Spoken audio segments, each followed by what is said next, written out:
Mental illness labels can be a tricky business. Sometimes they can seem like they help us. They help us put a name on what we're dealing with, and they help us get help. And other times they can be a huge burden. They can become the barrier to doing the things we want to do in life. Today I'm going to share two stories. So the first is going to be about some research looking at the impact that mental illness labels can have on healthcare practitioners. And the second story is going to be about my own journey with being introduced to some mental illness labels and why I think I was very lucky in how I was introduced to my own mental illness diagnoses. So first up, the research. Now this research comes to us from the University of Bath in the UK, published in the British Journal of Clinical Psychology. And these researchers were looking at the influence that a misdiagnosis would have on mental health care practitioners. It took about 250 of them, so 250 clinicians, and all of them were going to get to see the same video of a person describing an anxiety issue. But they were divided into 3 different groups. And each of those groups got different pieces of information about the person that they were watching. And then they were all asked to rate the severity of the symptoms the person was experiencing and that person's prognosis. So really, how likely are they to get better? How likely are they to do well? One of the groups of clinicians was told that a psychiatrist had already diagnosed this person as having borderline personality disorder, so BPD. The other 2 groups did not receive that piece of information. It was just a piece of information thrown in there. The person didn't actually have borderline personality disorder. It was a misdiagnosis. But the clinicians who were told that piece of information, who then watched the video of that person describing their anxiety issues, rated the severity of the symptoms as being more negative and rated the prognosis as being more negative. For me, this research raises 2 points that I think are very important to keep in mind when you're interacting with mental health care systems. The first is to remember that under our current system of mental illness diagnoses, these labels can be very subjective, quite arbitrary, and there isn't the same expectation of evidence and support to back them up that we would expect from other health issues. Right? If it's cancer, you expect to see a biopsy and the results. If it's tuberculosis, malaria, you want to see blood test results. Right? If you go into your doctor and you have a stuffy nose, runny nose, and your sore throat, and you feel really lethargic, you expect your doctor to, kind of look into what's going on. Like, are you experiencing the flu, or are you experiencing maybe something like strep throat? Because they're going to be very different treatments, right? One's a virus, one's a bacteria.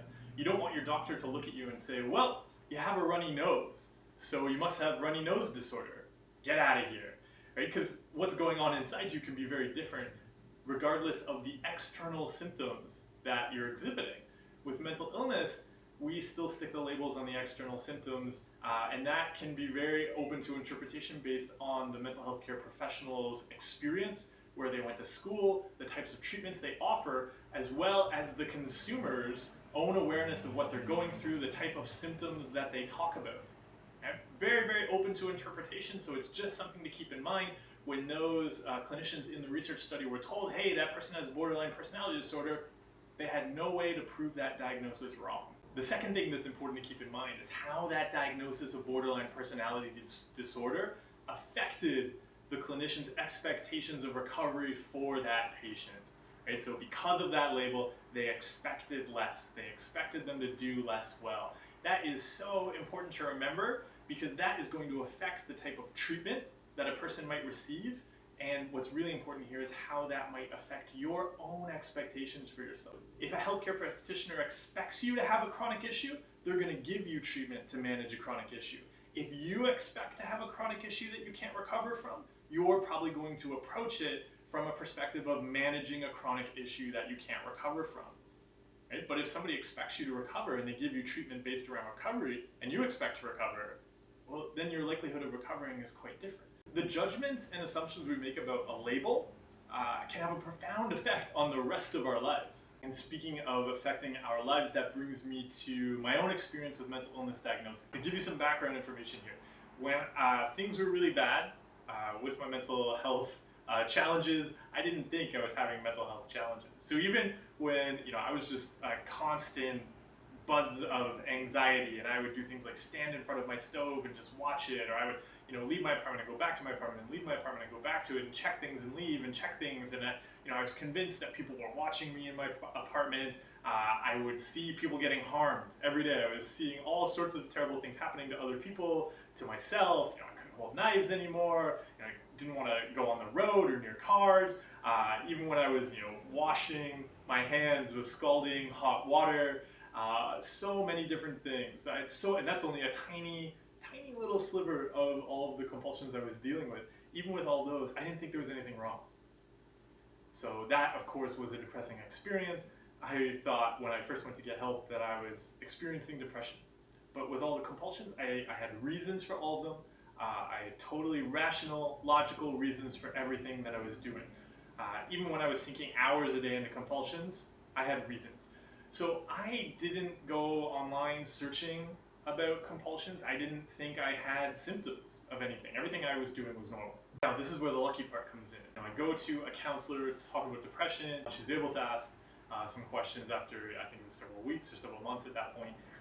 Ask some questions, start to figure out there's all this other stuff, all of these compulsions that I'm doing, all of these issues with anxiety. And she suggests going to, applying to a research program that was being run between a local university and a local hospital. And I get into the program, and very quickly, through that program, I had two great psychologists that I was working with, and they get me doing ERP, and by the third week, we're cutting out compulsions that had been with me my entire life. So by the third week, we tackled the first compulsion, which was always checking the door lock. I would go back, check the door lock, make sure that it was locked, and then I would leave. So we cut that out. First time I'd ever done that in my life, so right away there was progress. And nobody ever suggested at any point that OCD was chronic. And two, from my perspective, by the third week, we were already cutting out compulsions, already making changes. Things were going great. I was progressing. In part, this could be because, as researchers doing a research study, they really wanted the research study to work. They wanted to provide treatment that would help me recover. That was going to be good for their research. So no one ever brought up an expectation that I was going to be managing a chronic issue, or I was going to be dealing with this or not make recovery.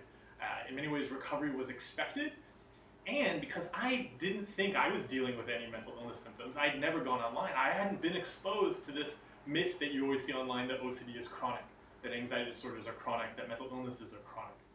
That had never been something anybody had told me. Of course, when you go online, if you join a lot of mental health support communities, they're very focused on having particular mental illnesses. They're very focused on supporting that process of managing it and having it. That was not the treatment that I received. I was always expected to recover, and I was given treatment to recover. Think of the profound impact that can have on your life if you go to a mental health care provider who expects you to manage a chronic condition. You go there and they give you treatment for managing a chronic condition. Of course you're going to have a chronic condition. If you expect yourself to be managing a chronic condition, you're going to make adjustments and make changes and approach treatment with a focus on managing a chronic condition. Of course, that's what you're going to have. If you approach it as something you're going to recover from, and you're doing the work for recovery, there's a far greater chance of recovery. If the person providing treatment is focused on recovery, there's a far greater chance of recovery. Something to keep in mind is that a mental health care provider has a business, and they have a business model. If their business model is built around managing chronic conditions and expecting you, almost requiring you to come back to keep their business going, that's the treatment they're going to give you. If their business model is built around giving you the skills to solve the problems you're dealing with and get out of there and never to come back, that's the treatment you're going to get. Recovery from any mental illness is incredibly difficult, so I'm in no way suggesting here that all you have to do is think happy thoughts and smile a lot. Just believe in yourself and wish on a star, and magically you will recover. You can no more easily think your way happily into recovery than you can think your way happily into running a marathon. Right? It requires a lot of work. It's going to require work every single day. You're going to have to make changes throughout all the systems of your life. You are going to have to push yourself to do things you have never done before, to do things that are terrifying. It is going to be incredibly difficult. And on that journey, on that very difficult journey, you don't need all of this extra baggage attached to some mental illness label. You don't need those judgments and those assumptions and those expectations and all of those challenges. That is only going to slow you down. It is only going to be heavy to carry, and it is only going to trip you up. Whether you are a mental health care consumer or you are a mental health care provider, expect recovery.